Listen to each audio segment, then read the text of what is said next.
नमस्कार. ऐकलं ना आवाज? एकदम कुरकुरीत. तर आज आपण उपवासाची कचोरी ही रेसिपी पाहणार आहोत. त्यासाठी हा व्हिडिओ शेवटपर्यंत नक्की पहा. गुंजन रेसिपी मराठीमध्ये तुमचे खूप खूप स्वागत आहे.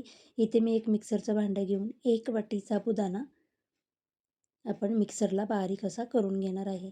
साबुदाणा आपण भाजून घेतलेला आहे. साबुदाणा भाजल्यामुळे थोडा हलका होतो आणि पूर्णपणे थंड झाल्यानंतर आपण हा मिक्सरच्या भांड्यात काढून आपण मिक्सरला फिरवून घेणार आहोत. एकदम बारीक असं आपण हे पीठ तयार करून घेतलेलं आहे. आता एक बाऊल घेऊन मध्ये आपण चाळण ठेवलेली आहे. त्या चाळणीमध्ये हे पीठ टाकून आपण चाळून घेणार आहोत. जी साबुदाण्याची भरड निघेल ती आपण बाजूला ठेवूया.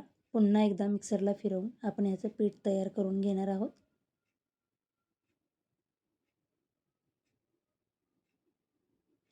आपल्याला साबुदाण्याचं पीठ तयार झालेलं आहे.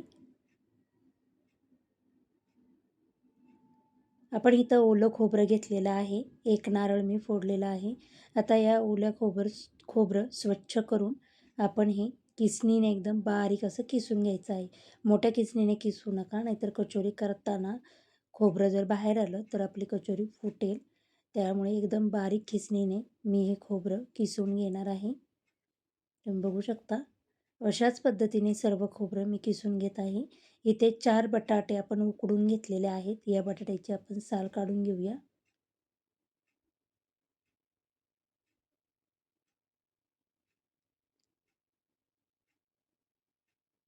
2 हिरव्या मिरच्या घेतलेल्या आहेत. एकदम बारीक अशा या हिरव्या मिरच्या देखील आपण कट करून घेणार आहोत. हिरवी मिरची नुसती खलबत्त्यात चेचून जरी टाकली तरीही चालेल. मी इथं चिरून टाकणार आहे. आणि आता एका बाउलमध्ये आपण किसलेलं खोबरं घेतलेलं आहे. त्यामध्ये बारीक कट केलेली हिरवी मिरची, काही मनुके घेतलेले आहेत 10 ते 12,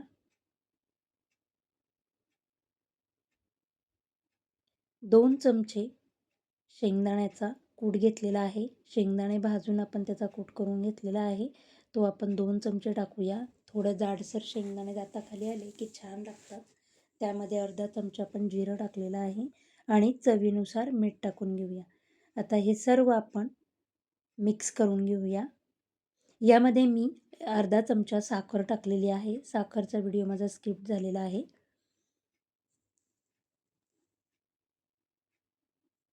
सर्व मिक्स केल्यानंतर मी इथं बारीक कट केलेली कोथिंबीर टाकून घेणार आहे.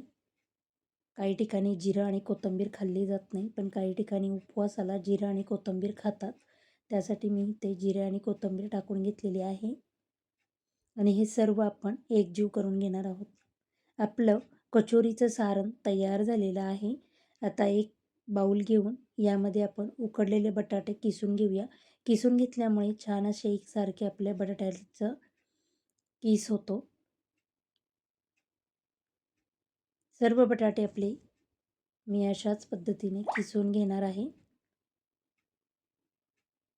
बटाटे किसून झाले की यामध्ये आपण साबुदाण्याचं तयार केलेलं पीठ टाकून घेऊया. मी सर्व पीठ टाकणार नाही आहे. 2 चमचे पीठ मी ठेवलेलं आहे. आणि आता आपण ह्याच्यामध्ये चवीनुसार मीठ टाकून बटाट्यामध्ये आपण साबुदाण्याचं पीठ एकजीव करून घेऊया. लागेल तसे साबुदाण्याचं पीठ टाकून जरी आपण मळून घेतलं तरीही चालेल. छान असा आपला हा गोळा तयार झालेला आहे. आता त्यातलाच एक छोटासा मी लिंबा एवढा गोळा घेणार आहे आणि हातावर गोल करून आपण आता त्याची वाटी तयार करून घेऊया. मी हाताच्या बोटांना पाणी लावून घेतलेलं आहे, म्हणजे बटाटा आपल्या हाताला चिकटणार नाही. थोडंसं बोट पाण्यात बुडवायचं आणि मस्त अशी ह्याची पिठाची वाटी तयार करून घ्यायची. आपण पुरणपोळीला जसं पुरण भरण्यासाठी कणकीची वाटी तयार करून पुरण भरतो, तसंच आपण हे कचोरीचं तयार करणार आहोत. मी इथं वाटी तयार करून घेतलेली आहे. आता आपण कचोरीचं सारण घेऊया. आणि 1 चमचा सारण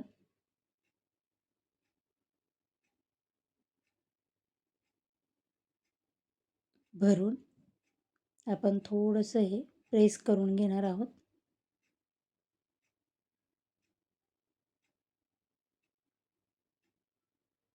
थोडंसं प्रेस करायचं आणि मोदकासारखा आकार देऊन घ्यायचा. आता याचं तोंड बंद करून घेऊया आणि मस्त असा ह्याचा गोळा आपण तयार करणार आहोत. आपली उपवासाची कचोरी तयार आहे. अशाच पद्धतीने मी सर्व कचोरी तयार करून घेणार आहे. आपल्या कचोऱ्या तयार झालेल्या आहेत. आता कढईमध्ये मी तेल गरम करायला ठेवलेलं आहे. आपलं तेल गरम झालेलं आहे का आपण चेक करूया. आपलं तेल गरम झालेलं आहे. जास्त कडकडीत तेल गरम करू नका, मध्यम असं तेल गरम करायचं आहे आणि मिडियम गॅस फ्लेमवर आपण ही कचोरी तेलामध्ये तळून घेणार आहोत. टाकल्या कचोरी हलवायची नाही.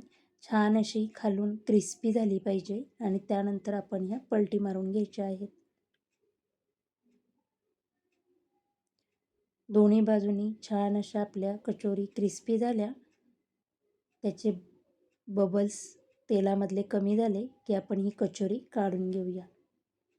तुम्हाला जर माझे व्हिडिओ आवडत असतील तर प्लीज लाईक, शेअर, सबस्क्राईब करा. एकदम क्रिस्पी कुरकुरीत अशी आपली ही उपवासाची कचोरी तयार झालेली आहे. तुम्हाला मी एक कचोरी तोडून दाखवते.